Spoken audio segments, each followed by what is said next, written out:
مرتبہ بڑھا دیجیے گا اسے۔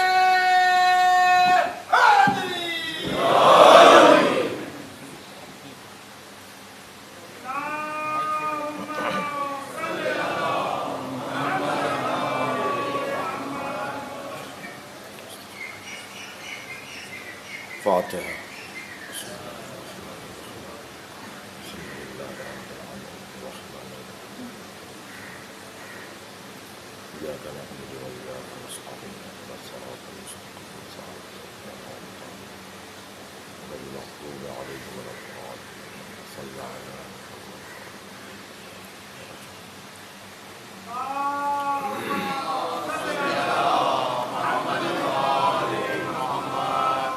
اعوذ باللہ من الشیطان الرجیم، بسم اللہ الرحمن الرحیم۔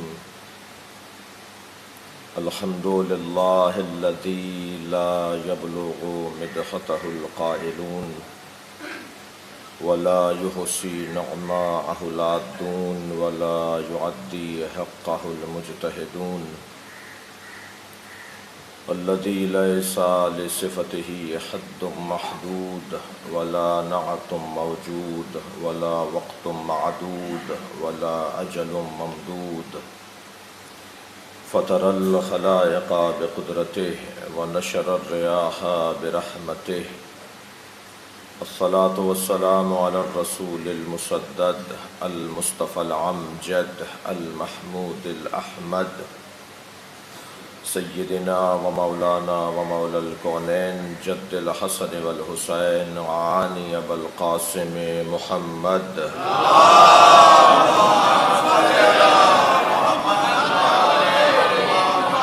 وآلہ الطیبین الطاہرین المعصومین الذین قال اللہ انما یرید اللہ لیذہب عنکم الرجس اہل البیت ویطہرکم تطہیرا،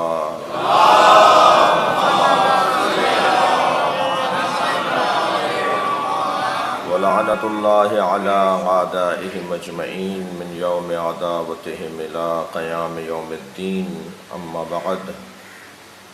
قال الحکیم فی قرآن الکریم، بسم اللہ الرحمن الرحیم، قل هو اللہ احد اللہ الصمد لم یلد ولم یولد ولم یکن له کفوا احد، صلوات۔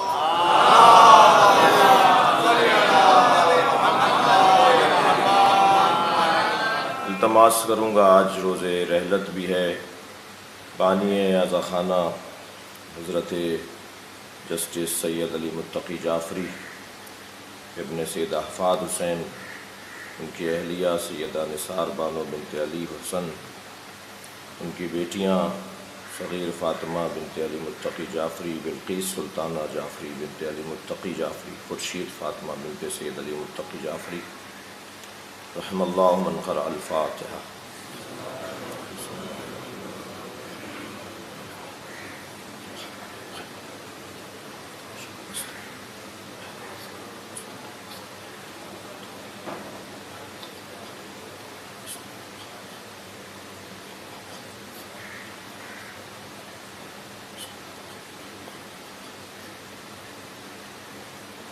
اللہم صلی علی محمد وعلی آل محمد، صلوات ہدیہ کرتے ہیں۔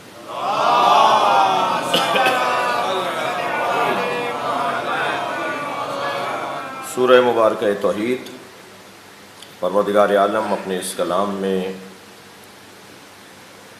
وحدت پروردگار کے نظریے کو بیان کر رہا ہے، اور وحدت پروردگار کا نظریہ سورہ توحید سے زیادہ بہتر انداز میں کہیں بیان نہیں ہوا۔ 4 آیتیں ہیں، بسم اللہ کو ملا کر 5 آیتیں، اور ان 5 آیات میں اللہ نے اپنا نسب بیان کیا ہے۔ صلوات پڑھنے محمد۔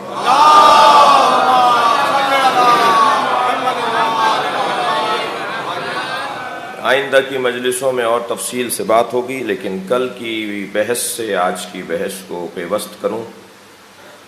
بسم اللہ الرحمن الرحیم، شروع کرتا ہوں اللہ کے نام سے جو رحمان اور رحیم ہے، جو کل موجود اور بہرحال جو حاضر تشریف فرما نہیں تھے انہوں نے بھی ممکن ہے کل کی گفتگو کو سن لیا ہو۔ اللہ 4 لوگوں پر اپنی رحمتوں کو نازل کرتا ہے۔ لفظ رحمان اور لفظ رحیم پر گفتگو کل ناتمام تھی، اور مجلس کے بعد بھی ہمارے عزیز سید نجم الحسن جعفری صاحب نے ایک بحث کی طرف متوجہ کیا کہ یہ پہلو بھی اس بحث میں آتا ہے یا نہیں، اس عنوان میں آتا ہے یا نہیں، اس لیے اس کی طرف بھی کچھ دیر کے لیے آپ کی توجہات چاہوں گا۔ اور وہ یہ کہ رحمان اور رحیم میں فرق ہے، تبھی تو اللہ نے رحمان اور رحیم بولا ہے۔ اگر رحمان بھی وہی ہوتا اور رحیم بھی وہی ہوتا، مفہوماً اور عرفانی اور معنوی اعتبار سے بات ہو رہی ہے، ورنہ تو جس کے لیے رحمان کی صفت ہے اسی کے لیے رحیم کی صفت ہے۔ رحمان کی صفت بھی اللہ ہی کے لیے ہے اور رحیم کی صفت بھی اللہ ہی کے لیے ہے۔ پروردگار عالم نے مگر یہ 2 صفتوں کو کیوں علیحدہ علیحدہ بیان کیا؟ ان دونوں میں ایک ظریف اور حساس سا اور ایک باریک سا، جس کی باریکی میں حسن اور جمال ایسا ہے کہ جس کا بیان ضروری ہے۔ رحیم، رحمت پروردگار جب سیلاب کی صورت میں، جریان کی صورت میں، تسلسل کی صورت میں جب بہنے لگے، اللہ کی رحمت جب بہنے لگے تو اسے رحیم کہا جاتا ہے، اور یہی سمندر رحمت جب طغیان کرنے لگے تو اسے رحمان کہا جاتا ہے۔ صلوات پڑھیں محمد و آل محمد۔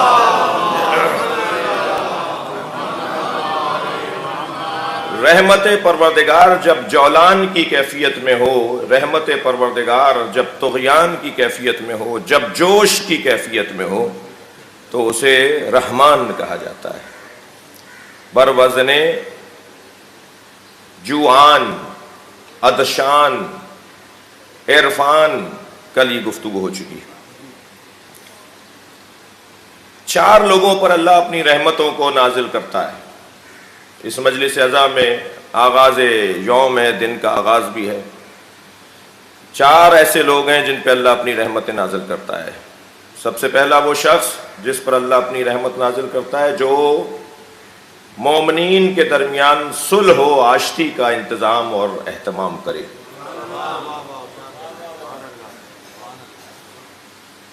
جو مومنین کے درمیان فَاصْلِحُوا بَيْنَ أَخَوَيْكُمْ لَعَلَّكُمْ تُرْحَمُونَ، 2 لڑے ہوئے بھائیوں کے درمیان صلح کرواؤ، 2 بھائیوں کے درمیان آشتی کرواؤ، غلط فہمیاں دور کرواؤ، پیار محبت کا رشتہ قائم کرو، لَعَلَّكُمْ تُرْحَمُونَ، تب اللہ تم پہ رحم کرے گا۔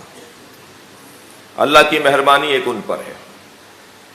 دوسرا وہ شخص جس پر اللہ رحم کرتا ہے، رحمان ہوتا ہے، رحیم ہوتا ہے، وہ ہے کہ جو صاحب تقوی ہو۔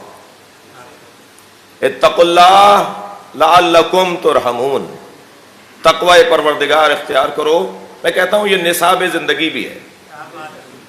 یہ اگر میں اور آپ اپنے گھر میں فریم کروا کے ان 4 آیتوں کو لگوا لیں، صلوات پڑھ لیں ذرا محمد والے،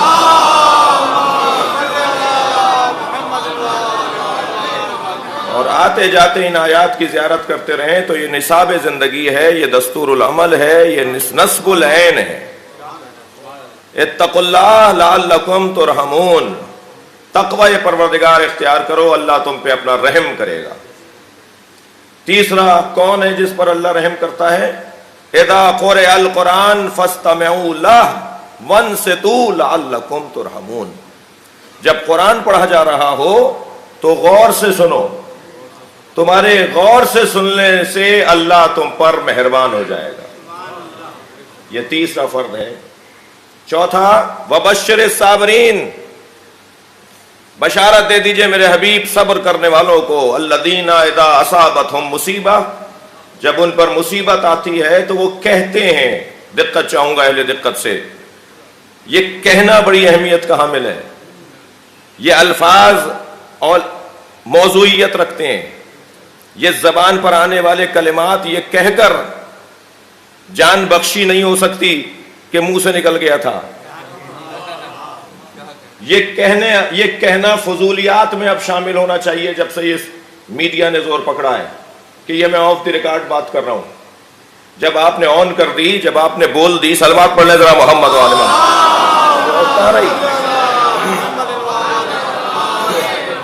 جب آپ نے کہہ دی تو پھر وہ غیر رسمی کیسے ہوگی؟ آپ یا تو پھر آپ خود غیر رسمی ہیں. یعنی اگر آپ اپنی فضیلت کے بھی قائل ہیں، آپ اپنی اہمیت کے بھی قائل ہیں، آپ اپنی شخصیت کے بھی قائل ہیں، آپ اپنے آپ کو معتبر بھی مانتے ہیں، یہی تو سب سے بڑی کمزوری ہے انسان کی کہ وہ اپنے آپ کو سب کچھ مانتا ہے، مگر جہاں اسے کہیں مشکل ہوتی ہے یا اس کا مفاد نقصان میں جا رہا ہوتا ہے تو کہتا ہے اس بات کو اہمیت نہیں دینا، یہ میں تم سے کہہ رہا ہوں. جی لیکن نہیں عزیزان گرامی، جب میں نے کہہ دیا تو کہہ دیا. کوئی بات ایسی نہیں ہے جو چھپی ڈھکی رہے گی. آج میں کیمرے لگے ہوئے ہیں تو محتاط بات کروں. پروردگار عالم نے ہماری خلقت کے ساتھ کیمرے لگا کر بھیجے تھے، جسے منکر و نکیر بھی کہتے ہیں، مبشر و نذیر بھی کہتے ہیں. صلوات پڑھیں محمد و آل محمد.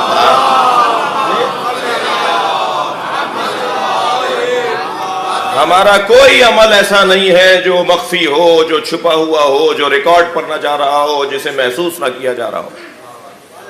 یہ انسان کے نفسیات کا حصہ ہے کہ جب اسے یہ معلوم ہو جائے اسے کوئی دیکھ رہا ہے تو وہ محتاط ہو جاتا ہے، اور جب وہ یہ سوچتا ہے کہ اسے کوئی نہیں دیکھ رہا تو وہ غیر محتاط ہو جاتا ہے. اس کمزوری کو دور کرنے کا بہترین نسخہ ماہ مبارک رمضان میں روزے کی کیفیت ہے. روزہ 30 دن کے لیے ماہ رمضان میں ہم رکھتے ہیں. اگر ہم اسے سال بھر کم سے کم مستحبی روزوں کی طرف توجہ کریں تو ہماری مشق اور پختہ ہوتی چلی جائے گی. روزہ صرف واحد عبادت ہے کہ جس کے لیے اللہ نے یہ کہا الصوم لی انا اجزی بہ یا انا اجزا بہ. روزہ میرے لیے رکھا جاتا ہے، نماز کے لیے نہیں کہا، حج کے لیے نہیں کہا، زکوٰۃ کے لیے، صرف روزے کے لیے کہا. کیا مطلب ہے کہ نماز اللہ کے لیے نہیں پڑھی جاتی؟ پڑھی جاتی ہے، پڑھتے ہو گئے، مبارک ہو تمہیں. لیکن روزے کو اللہ خود کہہ رہا ہے یہ میرے لیے رکھا جاتا ہے. میرے بچے اور کم سن ساتھی غور کریں، کیوں صرف اللہ نے حدیث قدسی میں روزے کو کہا ہے کہ یہ میرے لیے رکھا جاتا ہے؟ اس لیے کہ عبادتوں میں یہ واحد عبادت ہے جو تنہائی میں بھی اتنی سچی رہتی ہے جتنی مجمع میں سچی رہتی ہے. میں اگر بند کمرے میں بھی ہوں، اگر کوئی مجھے دیکھ بھی نہ رہا ہو، سامنے پانی رکھا ہو، غذائیں رکھی ہوں اور میں حالت روزہ میں ہوں، تب بھی میں ان کی طرف راغب نہیں ہوتا. اسی لیے اللہ کہہ رہا ہے یہ میرے لیے رکھا جاتا ہے. صلوات پڑھے محمد و آل محمد.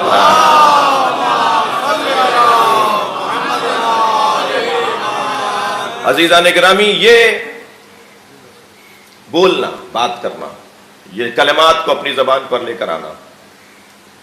وبشر الصابرین اذا اصابتهم مصیبہ قالوا، بشارت دے دیجئے ان لوگوں کو کہ جنہوں نے مصیبتوں پہ صبر کیا ہے اور وہ کہتے ہیں جی قولوا لا الہ الا اللہ تفلحوا، کہو لا الہ الا اللہ فلاح پا جاؤ گے. کہو لا الہ الا اللہ فلاح پا جاؤ گے. کہنا، بولنا. ہم نے ایک فورم پر پاکستان کے بڑے مذہبی رہنماؤں کے درمیان ایک نام لے دیتا ہوں، رحلت فرما چکے ہیں، قاضی حسین احمد مرحوم، جماعت اسلامی کے سربراہ بھی تھے اور ایک مضبوط شخصیت تھی مذہبی رہنماؤں میں. ایسے فورم پر ایک اتفاق ہوا، ہم نے کہا یہ جو تکفیری مزاج لوگوں نے پاکستان کی دیواروں کو کالا کیا تکفیری نعروں سے، وہ ہمیں کیا سمجھتے ہیں، کیا مانتے ہیں، کیا بولتے ہیں، ہمارے بارے میں ان کا کیا نظریہ ہے، انہیں مبارک ہو. مگر ان کے بولنے سے ہمیں نقصان کم، انہیں نقصان زیادہ ہے. ماحول خراب ہوتا ہے، فضا خراب ہوتی ہے، تناؤ کی کیفیت ہوتی ہے. جی امن و امان نقصان کی طرف جاتا ہے، امن و امان کو خدشہ وارد ہوتا ہے، لاگو ہوتا ہے. لہذا بولنا انسان کے لیے اور بولنے کے جو نتیجے ہیں، بولنے کے جو اثرات ہیں، وہ معاشرہ ان کو خوب محسوس کر سکتا ہے۔ بولنا، یہ جو ابھی آپ مجلس میں اونچی آواز میں صلوات بولتے ہیں، صلوات پڑھ لیں،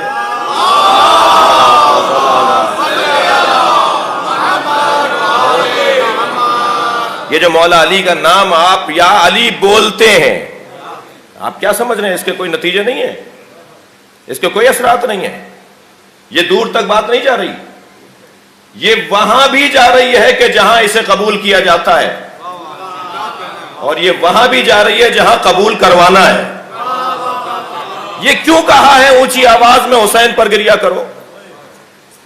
گریا تو آنکھوں سے ٹپکتے ہوئے آنسوؤں کو کہا جاتا ہے، جی خاموشی سے رو لو۔ یہ گلے سے آواز نکالنے کے لیے کیوں، اور اونچی آواز میں رونے والوں کی فضیلت کیوں ہے؟ اس لیے کہ، اور کیوں جناب زہرا اونچی آواز میں روتی تھی؟ اتنی اونچی آواز میں سیدہ روتی تھیں کہ مدینے کے رہنے والوں نے مولا علی سے کہا سیدہ سے کہیں یا رات کو روئیں یا دن میں روئیں۔ اس کا مطلب یہ ہے کہ اہل مدینہ تک آواز جاتی تھی، گلی کوچے سے گزرنے والوں تک سیدہ کے گریے کی آواز جاتی تھی۔ یہ جو آواز ہے نا، یہ بولنا، یہ ہنجرہ، یہ جہری آواز، یہ اونچی آواز، اس کے نتیجے ہیں، اس کے نتیجے ہیں۔ ہاں، ہمیں تو تعجب اس بات پر ہے کہ جن کے نتیجے معاشرے میں منفی ہیں ان پر تو کوئی پابندی نہیں ہے، اور جن کے نتیجے معاشرے میں مثبت ہیں ان پر پابندی ہے۔ لیکن بولنا یہ ماحول کو بناتا ہے، اب منفی ماحول بھی بناتا ہے، مثبت ماحول بھی بناتا ہے۔ تو کیا کہا؟ وبشر الصابرین الذین اذا اصابتہم مصیبہ، بشارت دے دی انہیں جن پر مصیبت آتی ہے تو وہ کیا کہتے ہیں؟ قالو، کہتے ہیں انا للہ و انا الیہ راجعون۔ یہ بولنا، ہم اللہ کے لیے ہیں اور اسی کی طرف پلٹ کر واپس جائیں گے۔ یہ بولنا، قولوا لا الہ الا اللہ، بولو لا الہ الا اللہ، یہ بولنا دوسرے کو سوچنے پر آمادہ کرتا ہے۔ آپ بولیں گے، جو نہیں بولتا وہ سوچے گا، اور ایک دفعہ نہیں، بار بار بولو، بار بار بولو، دروازہ بجاتے رہو، ایک دن ضرور کھلے گا۔ یہ در قلب بشر، یہ کوئی پتھر کا بنا ہوا نہیں ہے، یہ سخت پتھر بھی آخر موم ہو جاتا ہے، پتھر بھی آخر نشان قبول کر لیتا ہے۔ یہ انسان کا دل ہے، یہ کیسے قبول نہیں کرے گا؟ لہذا کہا قالوا انا للہ، کہتے ہیں انا للہ و انا الیہ۔ کیا اب ان کے لیے کیا ہے؟ اولئک صلوات علیہم من ربہم، یہ وہ لوگ ہیں جن پہ ان کے رب کی طرف سے صلوات ہے۔ اللہم صل علی، بھائی آپ کی دقت مجھے تھوڑی سی اور چاہیے۔ یہ کون ہیں جو مصیبتوں میں انا للہ و انا الیہ راجعون بولتے ہیں؟ یہ وہ ہیں جن پہ اللہ کی صلوات ہے۔ مجھے سمجھ میں نہیں آ رہا اس عملیوں میں بل کیسے پیش ہو رہے ہیں کہ فلاں کو صلوات نہیں لکھی جائے گی اور فلاں کو علیہ السلام نہیں لکھا جائے گا۔ اگر میں اور آپ صابر ہو جائیں تو اللہ کی صلوات ہم پر آتی ہے۔ اہل بیت کا مقام تو بہت بلند ہے۔ صلوات پڑھیں گے محمد و آل محمد۔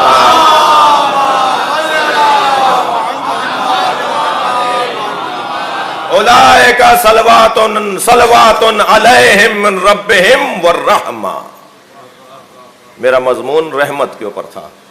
یہ وہ لوگ ہیں جن پر اللہ کی طرف سے صلوات بھی ہے، ان کے رب کی طرف سے صلوات بھی ہے اور رحمت بھی ہے۔ تو یہ چار لوگ ہو گئے جن پر اللہ کی طرف سے رحمت نازل ہوتی ہے۔ اللہ ان پر رحم کرتا ہے، اللہ ان پر اپنا کرم، رحمت نازل کرتا ہے۔ یہ شاید بہت ہی روشن اور واضح قرآن کے زاویہ نگاہ سے دستور العمل ہے، نصب العین ہے۔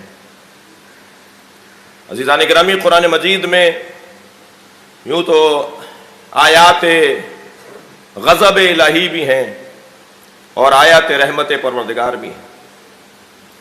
قرآن کی آیات میں ایک آیت سورہ مبارکہ زمر کے اندر اتنی مہربان آیت ہے، اتنا کرم ہے اس آیت میں کہ جس کو اللہ کی بارگاہ میں جس پر جتنا شکر کیا جائے کم ہے۔ آیت ضرور محسوس کیجیے گا۔ بسم اللہ الرحمن الرحیم کی تفسیر بیان کرنے کی کم علمی کے احساس کے ساتھ کوشش کر رہا ہوں۔ قل یا عبادی، اے میرے حبیب کہہ دو، یا عبادی اے میرے پیارے بندو۔ لہجہ ایسا لگ رہا ہے جیسے ان پیارے بندوں سے بات ہو رہی ہے کہ جن کی آج تک نماز قضا نہیں ہوئی۔ لہجہ ایسا لگ رہا ہے جیسے ان سے بات ہونے جا رہی ہے جنہوں نے نماز شب کبھی نہیں چھوڑی۔ یا عبادی، یہ لہجہ معمولی لہجہ نہیں ہے۔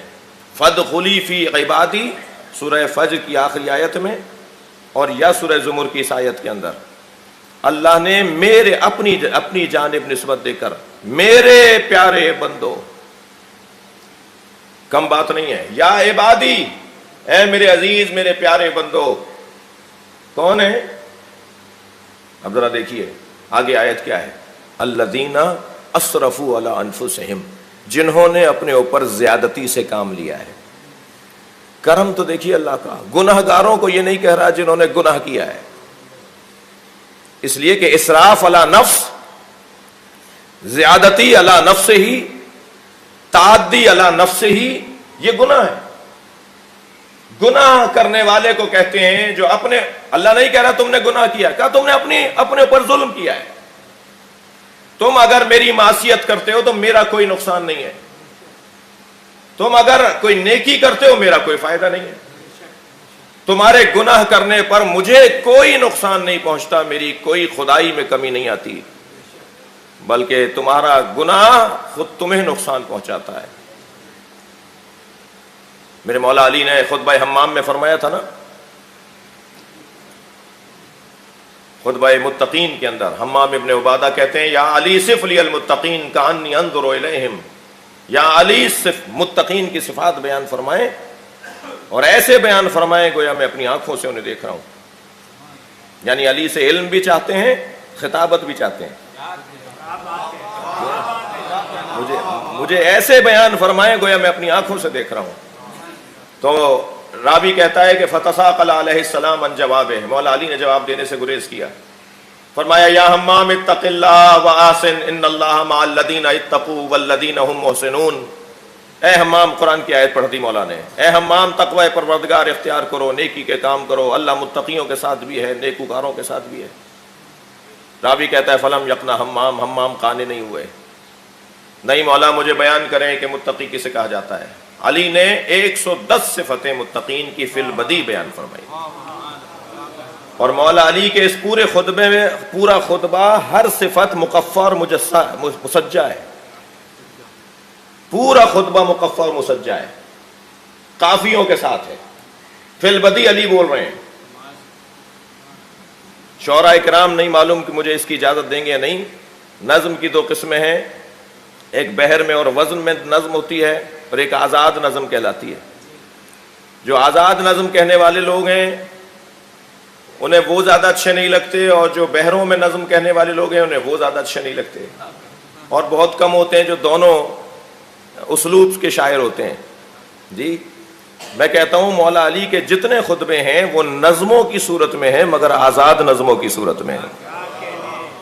جی قافیے 110 صفتیں، 110ویں صفت پر جب مولا علی پہنچے تو چیخنے کی آواز آئی، سب نے مڑ کر دیکھا تو حمام کا دم نکل چکا تھا، حمام کی رحلت ہو گئی تھی۔ جنازے کو دیکھ کر علی نے فرمایا انی اخاف حال ہے، مجھے اسی بات کا خوف تھا جو میں جواب نہیں دے رہا تھا، مجھے اندازہ تھا کہ یہ برداشت نہیں کر پائے گا۔ تو وہاں موجود ایک شخص نے کہا یا علی، آپ کے خطبے سے ایک شخص مر گیا، ان اچھی اچھی باتوں کا خود آپ پر اثر کیوں نہیں ہوتا؟ یہ جملہ بتا رہا ہے کہ علی کا دروازہ دشمنوں کے لیے بھی کھلا رہتا تھا، علی کی محفل میں اپنے بھی بیٹھے ہوتے تھے اور غیر بھی بیٹھے ہوتے تھے۔ میرے مولا نے صرف اسے ایک جملے میں جواب دیا، حضرت نے فرمایا تیرے منہ میں شیطان کی زبان بول رہی ہے، جو زبان علی کے خلاف چلے وہ شیطان کی زبان ہوتی ہے۔ صلوات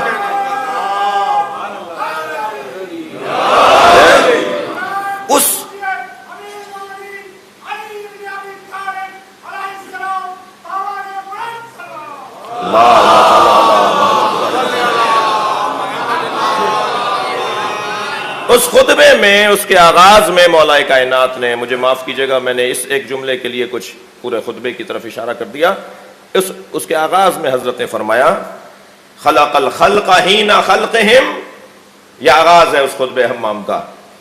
اللہ نے مخلوق کو جب خلق کیا تو غنی عن طاعتہم وآمنا عن معصیتہم، مولا علی کا جملہ۔ اللہ نے مخلوق کو خلق کیا تو وہ ان کی اطاعت سے غنی تھا اور ان کی معصیت سے مامون اور محفوظ تھا۔ وہ اس لیے نہیں بنا رہا تھا مخلوق کو کہ یہ عبادت کریں گے تو میری خدائی بڑھے گی چلے گی، یہ معصیت کریں گے تو مجھے نقصان ہوگا، نہیں، اس سے کوئی غرض نہیں ہے کہ یہ معصیت کریں گے یا مجھے اس سے کوئی فائدہ اور نقصان نہیں ہے۔ معصیت کار، گناہگار اسراف علی نفس ہی کا شکار ہوتا ہے، خود اپنا نقصان کر رہا ہوتا ہے۔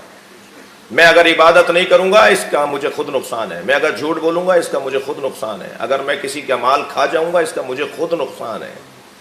لہذا اللہ نے کرم دیکھیے اس کا، الذین اسرفوا علی انفسہم، اے میرے پیارے بندوں، یہ پیارے کہاں ہیں؟ یہ پیارے ہیں تو پھر نیک کام کرنے والے کیا ہوں گے؟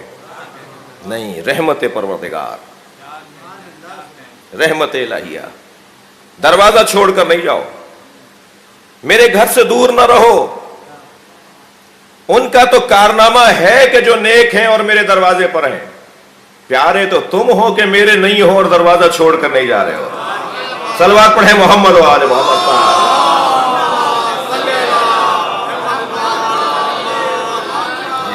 جی آپ بھی اپنے مشاہدات میں دیکھتے ہیں،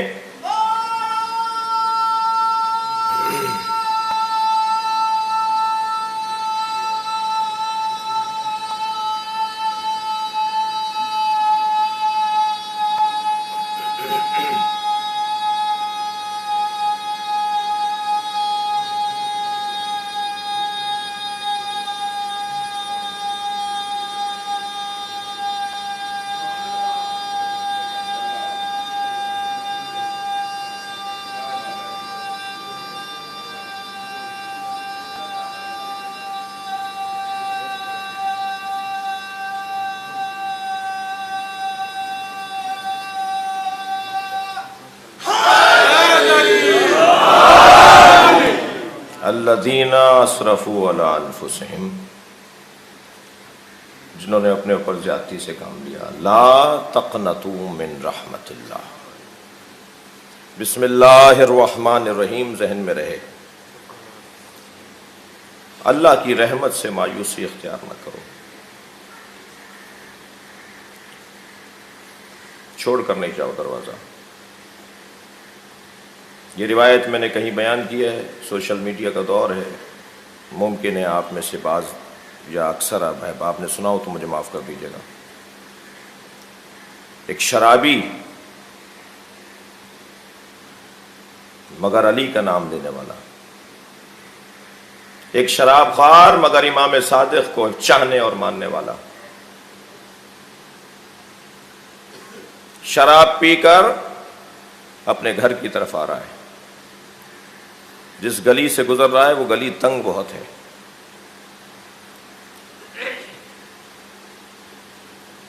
بچی ہوئی شراب اس کے ہاتھ میں ہے، سامنے سے امام صادق آ گئے،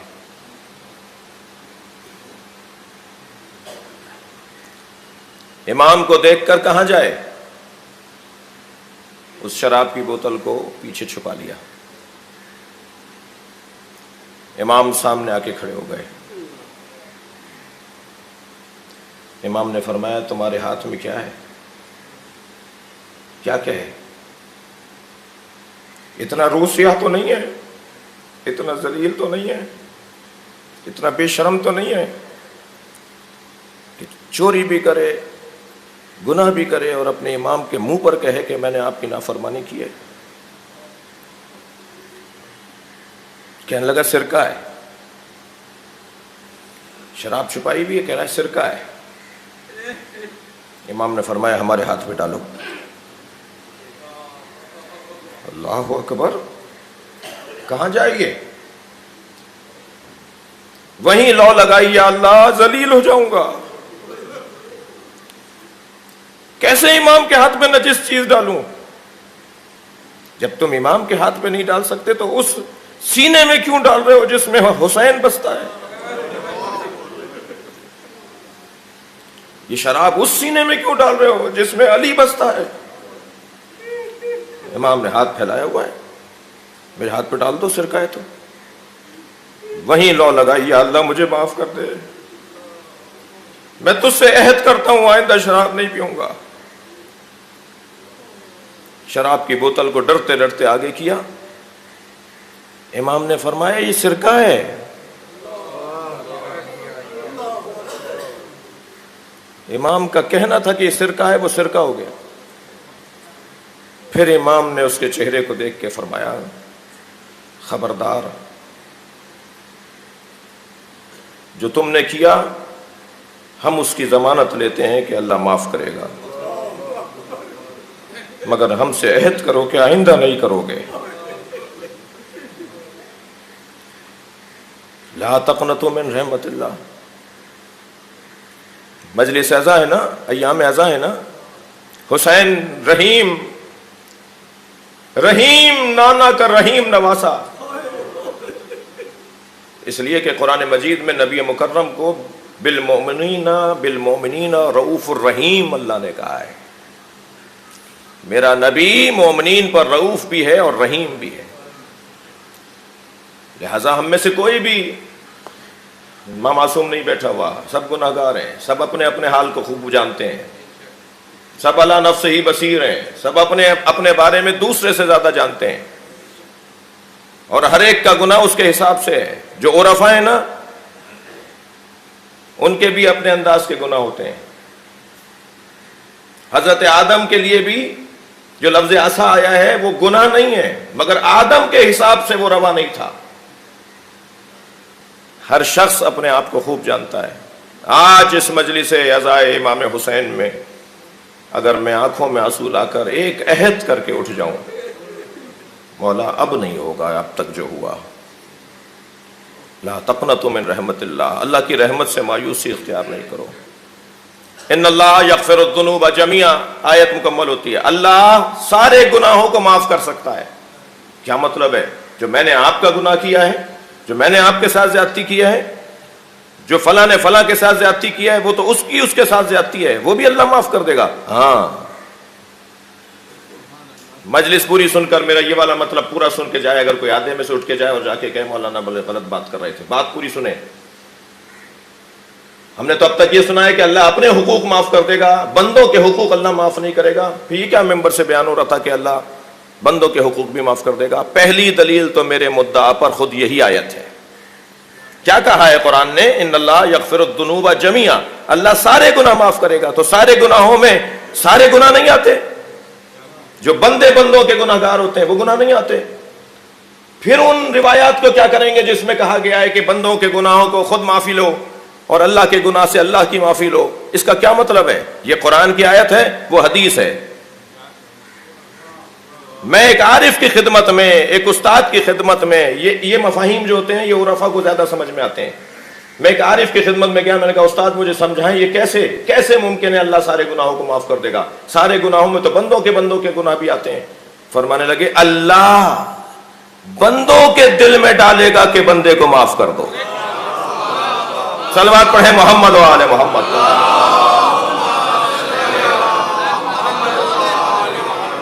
تم بس اپنا تعلق اپنے رب سے جوڑے رکھو، تمہارا تعلق تمہارے رب سے گہرا رہے، پھر اللہ لوگوں کے دلوں کو نرم بنائے گا۔ اللہ جہاں رحمان ہے، رحیم ہے، وہاں اللہ غضبان اور غضب کرنے والا بھی ہے۔ اللہ غصہ بھی کرتا ہے، یہ میں اپنے الفاظ میں کہہ رہا ہوں ترجمے کے طور پر۔ اللہ غضبناک بھی ہوتا ہے، اللہ قہر بھی اور غضب بھی نازل کرتا ہے۔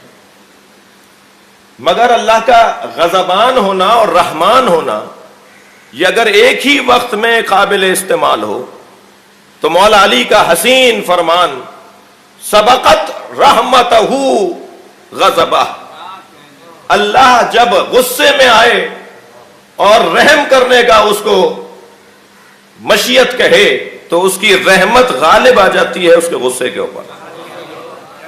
وہ کون سا قلمدان استعمال کرتا ہے؟ اگر ایک وقت میں ایک ہی قلمدان استعمال کرنا ہو تو وہ رحمت کا قلمدان استعمال کرتا ہے، وہ معافی کو ترجیح دیتا ہے.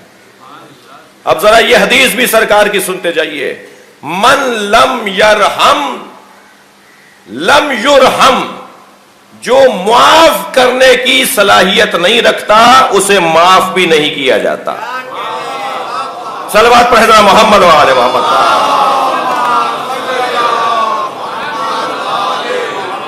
جو درگزر کرنے کی، بسم اللہ الرحمن الرحیم ذہن میں رہے، جو درگزر کرنے کی صلاحیت نہیں ہے وہ درگزر کرتا ہی نہیں ہے. بدلہ لینے کا اس کو اللہ علامہ طالب جوہری کی مغفرت فرمائے. اس سال وہ ہمارے درمیان نہیں ہے، کم و بیش 50 سال سے زیادہ انہوں نے ممبر کی سالم خدمت انجام دی. ممبر کی سالم خدمت، جھول نہیں تھا، کمزوری نہیں تھی، کوئی بات ایسی نہیں تھی کہ جو بات شایع نشان نہ ہو. انسان ہے نا، ہو سکتا تھا نا، ہوا ہے نا، بہت سے بڑے بڑوں سے ہوا ہے، لیکن بہت سالم ترین خطابت کے ساتھ اور ممبر کی خدمت کے ساتھ اس دنیا سے رخصت ہوئے ہیں، اور بہت سے علمی مفاہیم اور بہت سے مضامین کو چھوڑ کر گئے. ان کی روح کی شادمانی کے لیے، ان کی مغفرت کے لیے ان کا ایک جملہ نقل کر رہا ہوں. جملہ بڑا حسین ہے. فرماتے ہیں بہترین انتقام یہ ہے کہ انتقام نہ لیا جائے. صلوات پڑھیں ان کی مغفرت کے لیے.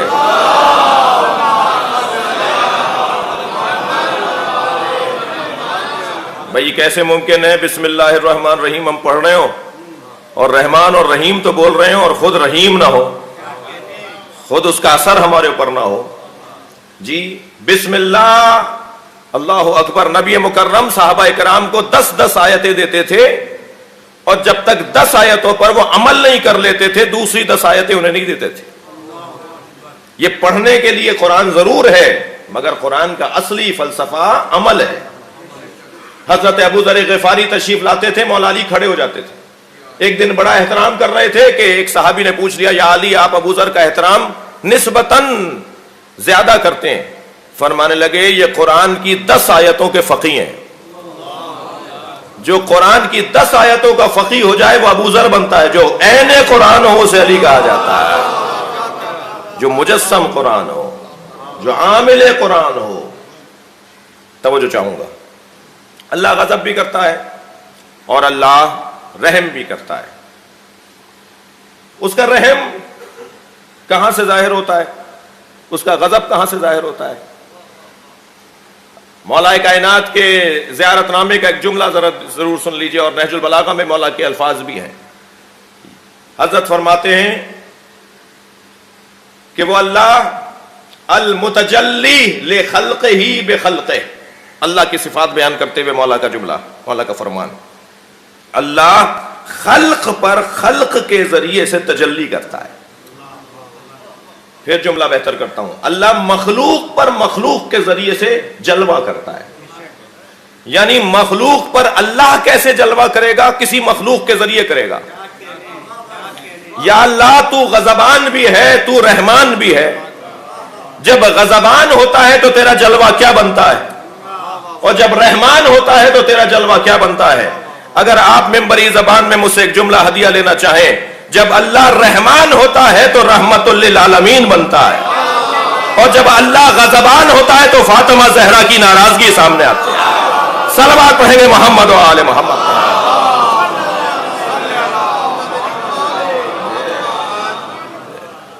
اللہ کا غضب. اچھا یہ بھی ذہن میں رہے، ہماری طرح نہیں ہے معاذ اللہ کہ جب مزاج پر بھاری گزرا تو غصہ آ گیا، اور نہیں معلوم، بعض لوگ تو اتنے پریشان حال ہوتے ہیں کہ پتہ نہیں ہوتا کب ناراض ہو جائے.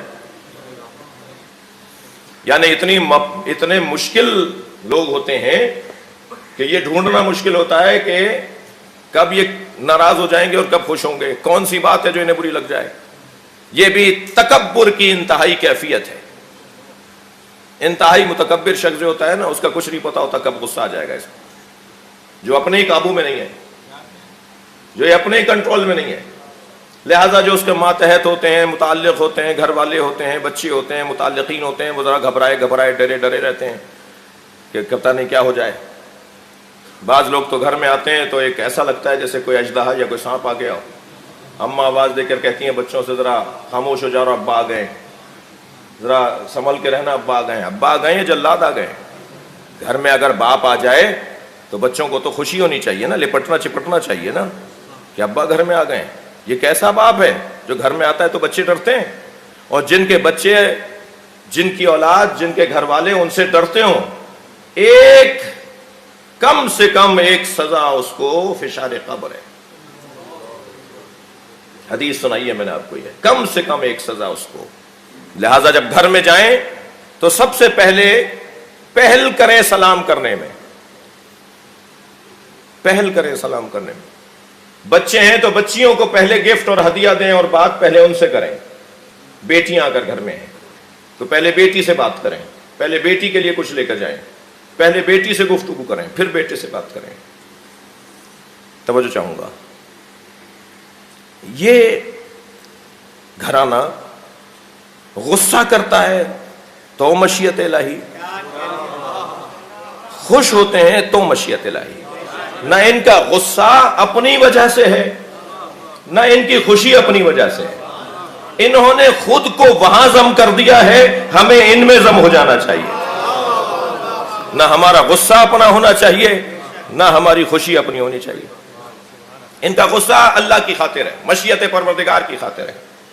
سرکار دو جہاں نے ایک صحابی سے، 10 لوگ تھے فتح مکہ سے، معاف کیجئے گا ہجرت کے موقع پر 10 لوگ تھے کہ جو لکھنا جانتے تھے صحابہ کرام میں۔ حضرت نے ان میں سے ایک صحابی سے کہا کہ جو میں بولوں اسے لکھ لیا کرو، جو کہوں اسے لکھ لیا کرو۔ اس نے فوراً کہا افی غضبک ام لا، غصے والا جملہ بھی لکھ لوں؟ جب آپ غصہ کریں گے اس کو بھی لکھ لوں؟ حضرت نے فرمایا ما اقول الا الحق، کیا سمجھتے ہو ہم کچھ بولتے نہیں ہیں مگر حق بولتے ہیں۔ صلوات پڑھے ذرا محمد و آل محمد پر۔ تم نے یہ کیسے سوچ لیا کہ غصے میں بولوں تو وہ صحیح نہیں ہوگا اور رحم اور مہربانی اور کرم اور رافت کے ساتھ بولوں گا تو وہ صحیح ہوگا؟ ہم جو بولیں گے وہ حق ہے، اسے لکھ لیا کرو۔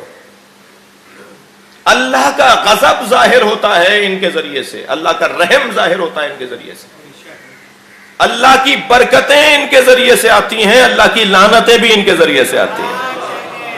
مباہلے کے اندر کیا کہا ہے؟ فَنَجْعَلْ لَعْنَتَ اللَّهِ عَلَى الْكَاذِبِينَ، جو لوگ جھوٹے ہوں گے ان پر ہم بھیجیں گی اللہ کی لعنت۔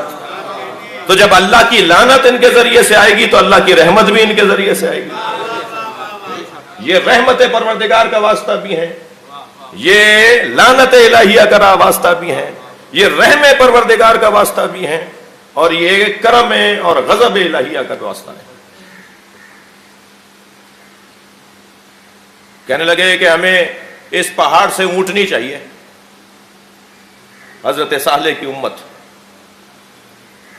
اس پہاڑ سے اونٹنی چاہیے، اور اونٹنی بھی ایسی ہو جس کے تھن بہت بڑے ہوں، جس سے دودھ بہت آتا ہو، اور ایک بچہ بھی اس کے ساتھ ہونا چاہیے۔ فرمائشیں تو دیکھیے۔ اور ادھر ایک نبی ہے اور نبی کا دعویٰ یہ ہے کہ نبوت پر کوئی اگر معجزہ طلب کرے گا تو وہ معجزہ دے گا۔ نبی کی کم سے کم ایک صفت یہ ہے کہ وہ معجزہ طلب کرنے والوں کو معجزہ پیش کرے گا۔ اب میرے لیے بہت سی چیزیں ناممکن ہیں لیکن ان کے لیے تو ناممکن نہیں ہے۔ مثلا مجھ سے اگر کوئی کہا جائے کہ آپ کا ہم کام کر دیں گے، آپ کی بات مان لیں گے، ذرا ستارہ توڑ کر لے آئیے، تو میں کہوں گا بھائی یہ میرے لیے ممکن نہیں ہے۔ لیکن اگر کوئی نبی سے کہہ دے کہ ستارہ توڑ کر لے آئیے تو ان کے لیے کیا ناممکن ہے؟ وہ حکم دیں گے، ستارہ اتر آئے گا۔ جھوٹے دعوی نبوت کرنے والوں نے بھی جب ان سے کہا گیا جی معجزہ دکھائیے، یہ تو ایک قاعدہ ہے، قانون ہے کہ نبی سے معجزہ مانگا جائے گا تو معجزہ نبی دکھائیں گے، تو آپ نے نبوت کا دعویٰ کیا تو آپ بھی کوئی معجزہ دکھائیے۔ تو مسیلمہ کذاب نے جب دعوی نبوت کیا تو اسے کہا کیا معجزہ چاہیے؟ تو لوگوں نے کہا نبی مکرم نے درخت کو حکم دیا تھا، درخت چلتا ہوا آ گیا تھا، درخت دور درخت تھا، اسے نبی نے فرمایا کہ میرے قریب آ جاؤ، وہ زمین میں چلتا ہوا سرکار کے قدموں قریب آیا اور اس کی ٹہنیوں نے قدموں کا بوسہ لیا۔ یہ واحد معجزہ ہے جسے نہج البلاغہ میں مولا کائنات نے بیان کیا ہے۔ یعنی نہج البلاغہ میں نبی کے معجزات اگر ہم تلاش کریں گے تو ایک ہی معجزے کا ذکر مولا کی زبان سے نہج البلاغہ میں موجود ہے۔ اس سے کہا گیا کہ تم اگر نبی ہو تو معجزہ دکھاؤ، کہ سامنے درخت سے بلاؤ۔ اس نے کہا اے درخت میں نبی ہوں، قریب آ، نہیں آیا۔ دوبارہ حکم دیا، نہیں آیا۔ تیسری دفعہ حکم دیا، وہ درخت نہیں آیا۔ تو یہ وہاں جا کے کھڑے ہو گئے، کہنے لگے ہم متکبر نہیں ہو رہے، ہم متکبر نہیں ہوتے، وہ نہیں آ رہا تھا میں چلا گیا۔ تو ایسا دعویٰ نہیں جی۔ نبی کا کام، نبی سے معجزہ طلب کیا جاتا ہے تو نبی معجزہ دکھاتے ہیں۔ حضرت صالح سے کہا مجھے خوف ہو رہا ہے کہ وقت میرا تنگ ہو رہا ہے، بتائیے۔ اللہم صل علی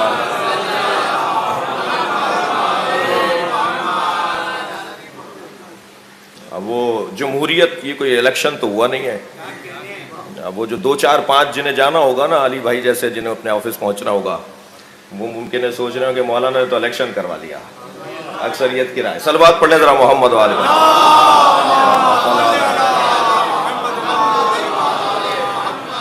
اجازت ہے دوستوں کی؟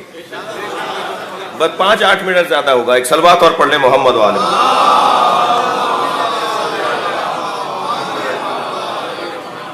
حضرت صالح، اب میں ایک نقطہ دے کر صرف ایک بات کر کے جاؤں گا، اور یہ بات تھوڑی سی لطیف ہے، ظریف ہے، حساس ہے اور سننے کی ہے، اس لیے میں آپ کی خدمت میں ہدیہ کر رہا ہوں۔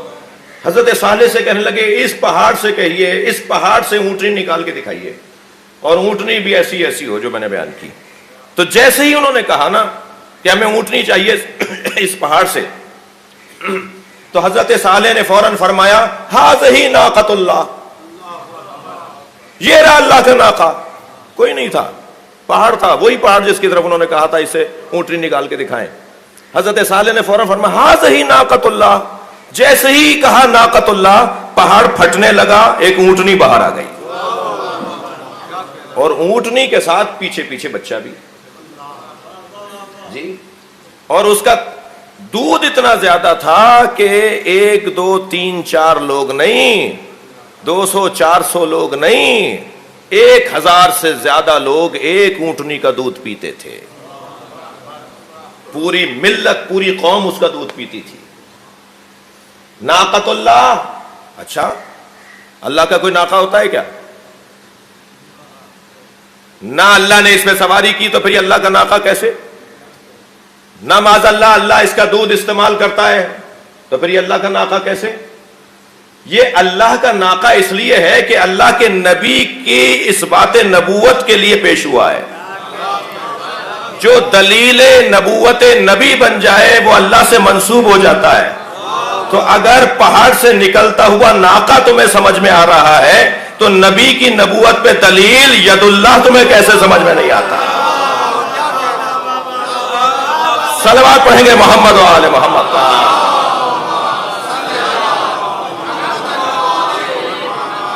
اور پھر کیا ہوا؟ اس ناقے کو جس سے پوری ملت، پوری امت دودھ پیتی تھی، اسے انہوں نے مار دیا، اس کے گھٹنے کاٹ دیے۔ پہلے اس کا بچہ مارا، جب اس کا بچہ مارا تو اس نے فریادیں کرنا شروع کی۔ اونٹنی کی فریادوں پر عذاب الہی آیا ہے، یہ ساری امت برباد ہوئی ہے۔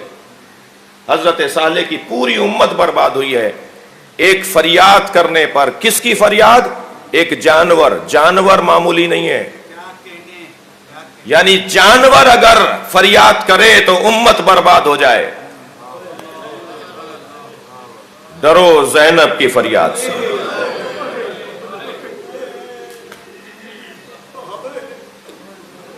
ڈرو جناب رباط کی فریاد سے۔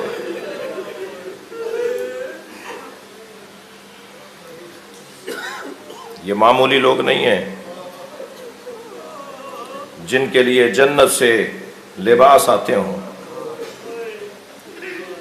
وہ تو ناقۃ اللہ ہے،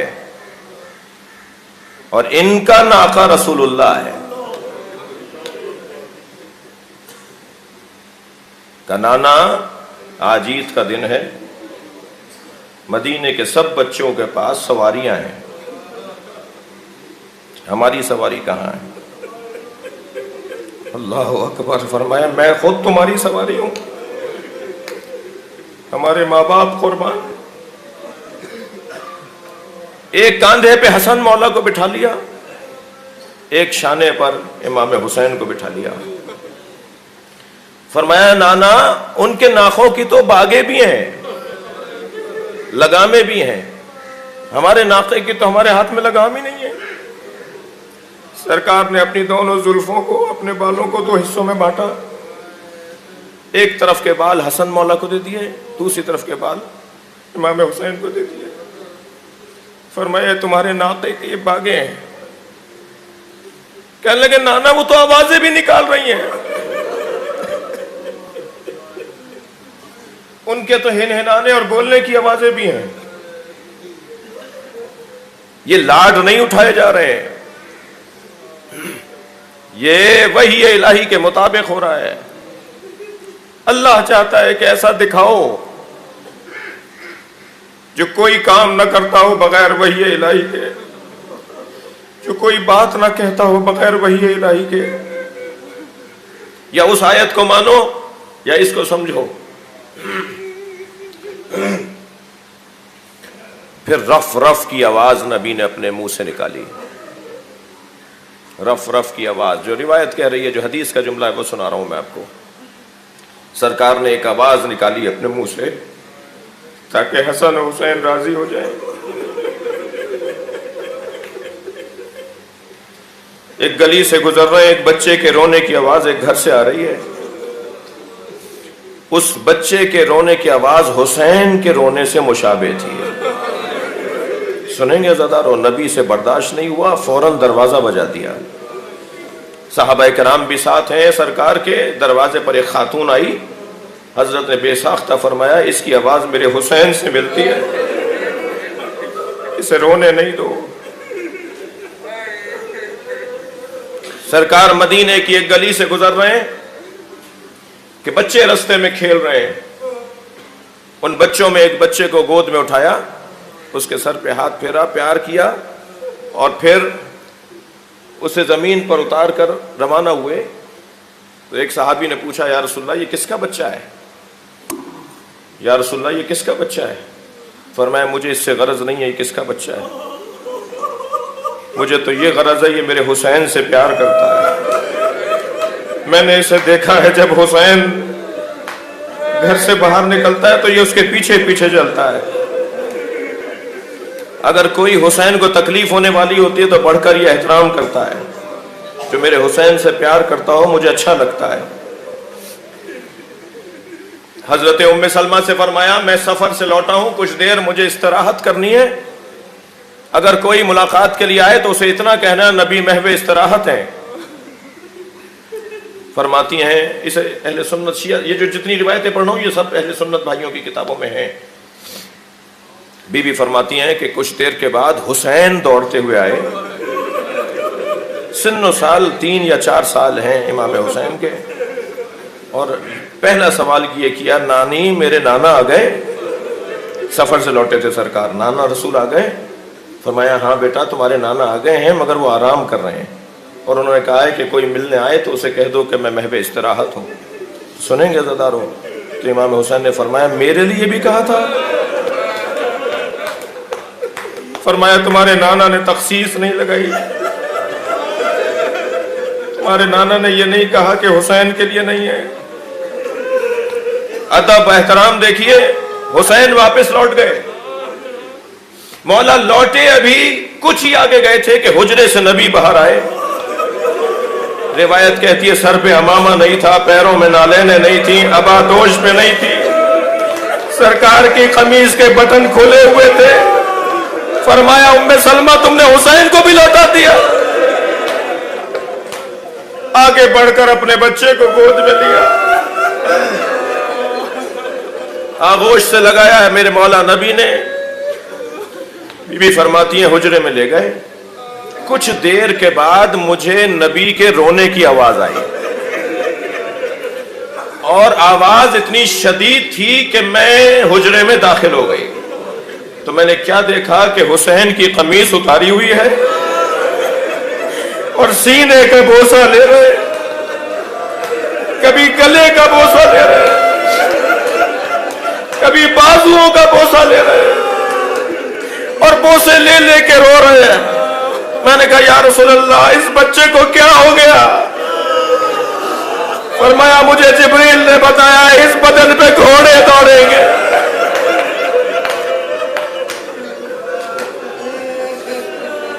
اجرکم اللہ، اجرکم اللہ۔ جنہیں رون آ رہا ہے اپنی آوازیں آزاد کریں، یہ ایام رونے کے۔ جب آپ بلند آواز سے روتے ہیں امام جعفر صادق دعا دیتے ہیں۔ امام حسین سے نبی کا کتنا پیار ہے۔ اجرکم اللہ۔ آج 3 محرم ہے، حسین کربلا کے میدان میں پہنچ گئے۔ حسین کی کربلا شروع ہو چکی۔ رستے میں حر ابن یزید ریاحی نے امام حسین کا رستہ روکا تھا، گھوڑے کی لگام پکڑ کر کہا تھا کہ میں جہاں چاہوں گا وہاں آپ کو لے کر جاؤں گا۔ امام نے جب یہ بے ادبی دیکھی تو بے ساختہ فرمایا ثقلت کا کیا حر، اے حر تیری ماں تیرے غم میں بیٹھے، تیری یہ مجال کہ تو میرے گھوڑے کا رخ موڑے۔ بس جیسے یہ جملہ کہا، یہ جملہ اس زمانے میں عرب دنیا میں یعنی اس کو موت کا پیغام کہ میں تجھے مار ڈالوں گا، تو مجھ سے بچ نہیں سکتا، میں تجھے قتل کر سکتا ہوں۔ جب اس نے یہ جملہ سنا تو کہنے لگا آپ کی ماں اگر زہرا نہ ہوتی تو میں بھی کچھ کہتا۔ یہاں سے امام حسین نے اندازہ کیا کہ اس کے دل میں حب زہرا ہے، اور جس کے دل میں حب زہرا ہو وہ دوزخ میں نہیں جائے گا۔ یہ جو ایمان کی چنگاری ہے اسے آتش ایمان میں بدلنا حسین کا کام ہے۔ لہذا جب کبھی نماز کا وقت ہوا اور جماعت کے لیے امام کھڑے ہوئے رستے میں تو حضرت عباس سے کہتے تھے جا کے حر سے پوچھو ہمارے ساتھ نماز پڑھے گا یا علیحدہ نماز پڑھے گا۔ یہ پیغام تھا، آمادہ کر رہے تھے حر کو، اور حر کہتا تھا یہ کیسے ممکن ہے فرزند زہرا نماز پڑھائے اور میں حسین کے پیچھے نماز نہ پڑھوں۔ اور حر نے ایسے ہی امام حسین کے پیچھے رستے میں نمازیں پڑھیں، اور جب کربلا کے میدان میں پہنچے اور عاشور کی شب آئی تو علی ابن حر کہتا ہے کہ میں نے اپنے بابا کو زندگی میں کبھی اتنا مضطرب نہیں دیکھا۔ ایک بڑا بہادر تھا، بڑا سردار تھا حر، میں نے کبھی اپنے بابا کو اتنا مضطرب نہیں دیکھا جتنا شب عاشور دیکھا۔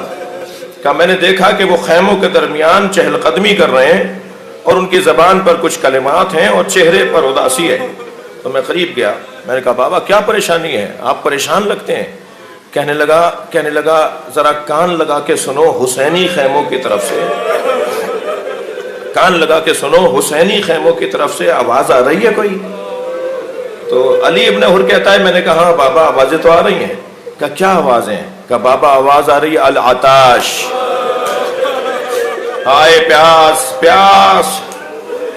بیٹا یہ آوازیں چھوٹے چھوٹے بچوں کی ہیں، میں انہیں کربلا کے میدان میں لے کر آیا ہوں، میری وجہ سے یہ آج پیاسے ہیں، اور بیٹا میں جنت اور دوزخ کے درمیان خود کو محفوظ کر رہا ہوں، خود کو محسوس کر رہا ہوں جنت اور دوزخ کے درمیان۔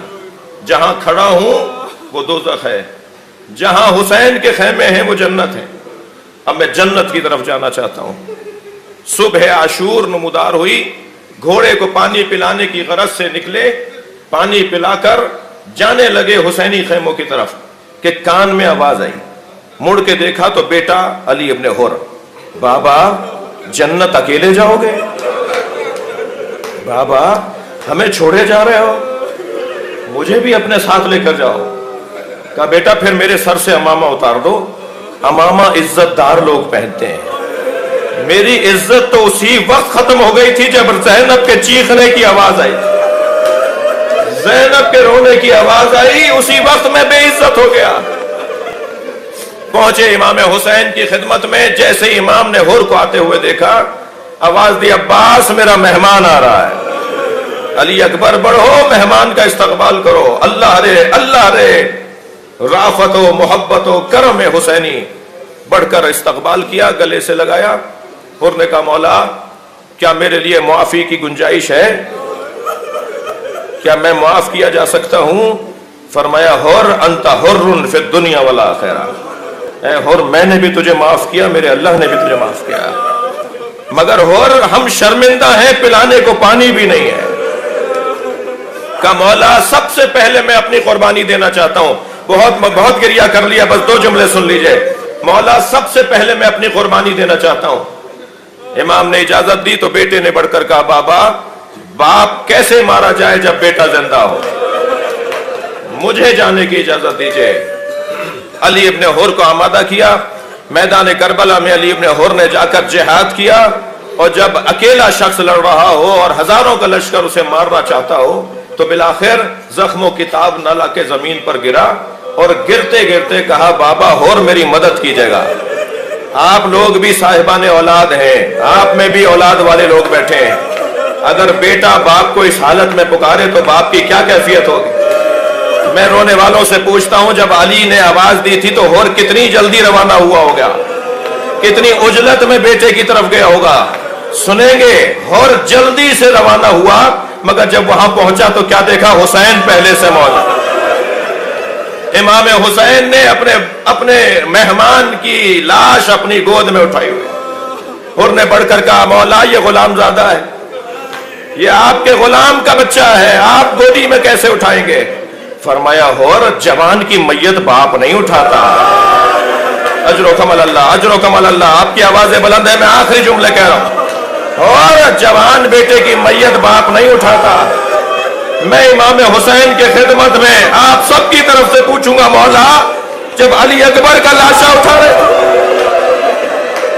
کربلا کے میدان میں، اجر و کمال اللہ، بس ایک جملہ، کربلا کے میدان میں واحد لاشا علی اکبر کا ہے جو زینب نے اٹھوایا ہے۔ جب لاشا اٹھا رہے تھے حسین تو لاشا اٹھ نہیں رہا تھا، تو برابر میں ایک برقع پوش بی بی نظر آئی، مڑ کر دیکھا تو زینب کھڑی تھی، کہ بھیا اسے میں نے پالا تھا، میں ہی علی اکبر کی میت اٹھاؤں۔ الا لعنت اللہ علی قوم الظالمین فسیعلم الذین ظلموا ای منقلب ینقلبون۔ یا اللہ ان آوازوں پر رحمت نازل فرما، رونے والوں کی توفیقات میں اضافہ فرما، مرحومین مغفورین خاص طور پر سید علی متقی جعفری، ان کی اہلیہ، ان کی بیٹیاں، یا اللہ حاضرین کے مرحومین شہداء ملت ان کی مغفرت فرما، امام زمانہ کے ظہور میں تعجیل فرما، ہم سب کو حضرت کے نوکروں میں شمار فرما۔ ربنا آتنا فی الدنیا حسنۃ وفی الآخرۃ حسنۃ وقنا عذاب النار۔